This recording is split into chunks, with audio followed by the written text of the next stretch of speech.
लोकसभा चुनाव को लेकर तमाम सियासी पार्टियों की अपनी अपनी तैयारियां शुरू हो गई है। आज हम बात करेंगे बिहार के किशनगंज लोकसभा क्षेत्र के बारे में। किशनगंज लोकसभा क्षेत्र में सबसे ज़्यादा आबादी मुसलमानों की है, यानी करीब 75% आबादी मुस्लिम आबादी है जो वहाँ के उम्मीदवारों की किस्मत का फैसला करती है। किशनगंज के बारे में ये कहा जाता है कि बिहार का सबसे पिछड़ा इलाका है। अगर देखा जाए तो आज़ादी के बाद सिर्फ एक लखन लाल कपूर को अगर छोड़ दें जो वहाँ के सांसद रहे थे, तो किशनगंज की नुमाइंदगी हमेशा मुस्लिम लीडरों के हाथ में रही है। एक से बढ़कर एक सियासी रहनुमाओं ने किशनगंज का नेतृत्व किया है। सैयद शहाबुद्दीन 2 बार किशनगंज के एमपी रहे। एमजे अकबर को भी किशनगंज की नुमाइंदगी करने का, नेतृत्व करने का मौका मिला। सैयद शाहनवाज हुसैन भी किशनगंज का नेतृत्व कर चुके हैं। मशहूर आलिम मौलाना असरारुल हक कासमी 2 बार वहाँ के एमपी रहे। फिर भी किशनगंज लोकसभा क्षेत्र के जो बुनियादी सवाल हैं लोगों के, वह आज भी बरकरार हैं। अगर 2024 की बात करें कि 2024 में किशनगंज लोकसभा क्षेत्र का सिनेरियो क्या होगा, समीकरण क्या होगा, कौन कौन लोग चुनावी मैदान में आएंगे, तो आपने देखा कि विपक्ष का नया जो गठबंधन है इंडिया, जिसमें जेडीयू, आरजेडी, कांग्रेस और तमाम दूसरी पार्टियां शामिल हैं, तो कहा यह जा रहा है कि एनडीए और इंडिया गठबंधन के बीच ज़्यादातर सीटों पर मुकाबला होगा। लेकिन किशनगंज की अगर बात करें तो वहाँ एमआईएम भी एक बड़ा फैक्टर है। 2024 में अगर देखा जाए तो जाहिर है एनडीए और इंडिया गठबंधन के उम्मीदवार तो होंगे ही, एमआईएम के उम्मीदवार अख्तरुल इमान हो सकते हैं। और इस बार जो सिनेरियो किशनगंज का बदलेगा वो जाहिर है काफ़ी अलग होगा। अब एनडीए का उम्मीदवार कौन होगा ये देखना अभी बाकी है।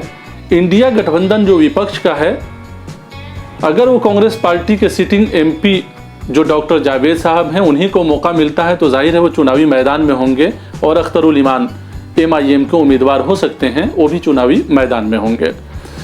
अगर आप गौर करेंगे किशनगंज लोकसभा क्षेत्र के बारे में, तो जेडीयू लगातार वहां कोशिश करती रही है लेकिन सफलता जेडीयू को नहीं मिली। किशनगंज लोकसभा क्षेत्र की नुमाइंदगी करने का अगर सबसे ज़्यादा किसी पार्टी को मौका मिला है तो वो कांग्रेस पार्टी है। करीब 8 बार कांग्रेस पार्टी को मौका मिला है और उनके ही उम्मीदवार वहां से चुनाव जीते हैं आज़ादी से लेकर अब तक। अभी लगातार 3 बार से कांग्रेस पार्टी के ही उम्मीदवार चुनाव वहां जीत रहे हैं। किशनगंज बिहार का एक पिछड़ा ज़िला है, पिछड़ा कंस्टिट्यूएंसी उसको कहा जा सकता है। ये सही है कि किशनगंज की नुमाइंदगी बड़े बड़े सियासी नेताओं ने की है। सैयद शहाबुद्दीन ने की है, एमजे अकबर को मौका मिला, बीजेपी के सैयद शाहनवाज वहाँ के एमपी रह चुके हैं। सीमांचल के गांधी के नाम से मशहूर मोहम्मद तस्लीमुद्दीन वहाँ की नुमाइंदगी कर चुके हैं कई बार। तो अगर देखा जाए बुनियादी सवाल जो किशनगंज के हैं वो अभी बरकरार हैं। सबसे ज़्यादा बिहार में पलायन किशनगंज से होता है। रोज़गार का कोई माकूल इंतज़ाम आज तक वहाँ नहीं हो सका।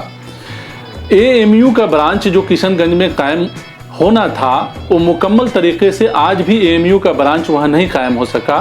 अब भी किशनगंज के लोगों को एएमयू के ब्रांच को मुकम्मल तरीके से कायम होने का इंतज़ार है। किसानों के वहाँ मसले हैं, मजदूरों के मसले हैं। शिक्षा का काफ़ी माकूल इंतज़ाम अगर कहा जाए तो किशनगंज में नहीं है।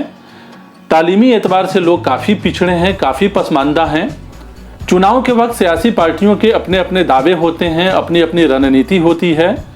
किशनगंज लोकसभा क्षेत्र में इस बार अगर 2024 की बात करें तो जाहिर है 2024 में काफ़ी दिलचस्प मुकाबला होने की उम्मीद है। एनडीए और विपक्ष का इंडिया गठबंधन, इसके अलावा एमआईएम चुनावी मैदान में लोगों के सामने नज़र आएंगे। अब देखना दिलचस्प होगा कि लोग इस बार किस पार्टी पर और किस उम्मीदवार पर एतबार करते हैं। हालांकि तमाम सियासी पार्टियां ये दावा ज़रूर करती हैं कि वहाँ के बुनियादी सवाल को, लोगों के बुनियादी मसले को हल किया जाएगा। फिर भी एक अदद एएमयू का ब्रांच तक मुकम्मल तरीके से वहाँ कायम नहीं हो सका।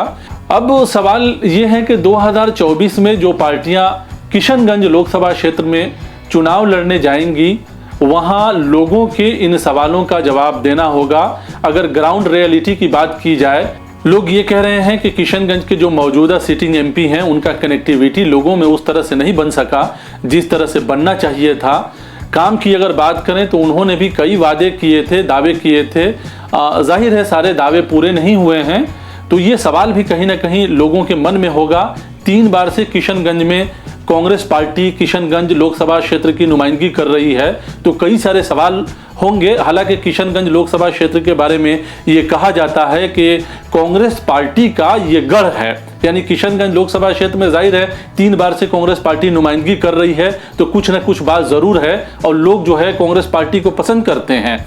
लेकिन इस बार चूंकि एमआईएम भी मैदान में है, अगर 2019 के इंतखाब पर, चुनाव पर गौर किया जाए तो ये आंकड़ा जो आपको स्क्रीन पर दिख रहा है कि जो सिटिंग एमपी हैं उनको कितना वोट मिला, सेकंड जो पोजीशन पर जेडीयू के जो उम्मीदवार हैं उनको कितना वोट मिला है और एमआईएम को कितना वोट मिला है, तो वोटों का जब ये आंकड़ा देखेंगे तो काफ़ी अंतर नहीं है, काफ़ी फर्क नहीं है। लोग ये मानकर चलते हैं कि किशनगंज मुस्लिम बहुल इलाका है, वहाँ से जब लोग टर्नअप होते हैं किसी पार्टी की तरफ में या किसी पार्टी की हिमायत करते हैं तो ये एक हवा बनती है बिहार में कि बिहार की जो 17% आबादी अक़लियतों की है, अल्पसंख्यकों की है, वो किधर जाएगा। अब यहाँ एक सवाल ये भी है कि एनडीए और इंडिया गठबंधन में ये लोग ज़रूर कह रहे हैं कि सीधे सीधे फाइट है, इसे कोई इनकार नहीं किया जा सकता है। लेकिन जिस तरह से एमआईएम ने कहा है कि और भी सीटों पर वो अपने उम्मीदवार को उतारेंगे, तो जब एमआईएम दूसरे लोकसभा क्षेत्र में, बिहार के और कई लोकसभा क्षेत्र की उन्होंने बात की है, अगर वो अपना उम्मीदवार उतारते हैं जहां अल्पसंख्यक आबादी उम्मीदवारों के वोट पर कुछ न कुछ असर डालती है या फिर उनके किस्मत का फैसला करती है, जो अक़लियती हल्का अगर मान लें या जो अल्पसंख्यक बहुल इलाके हैं वहां मान लें, तो जाहिर है यह नज़ारा कुछ और होगा।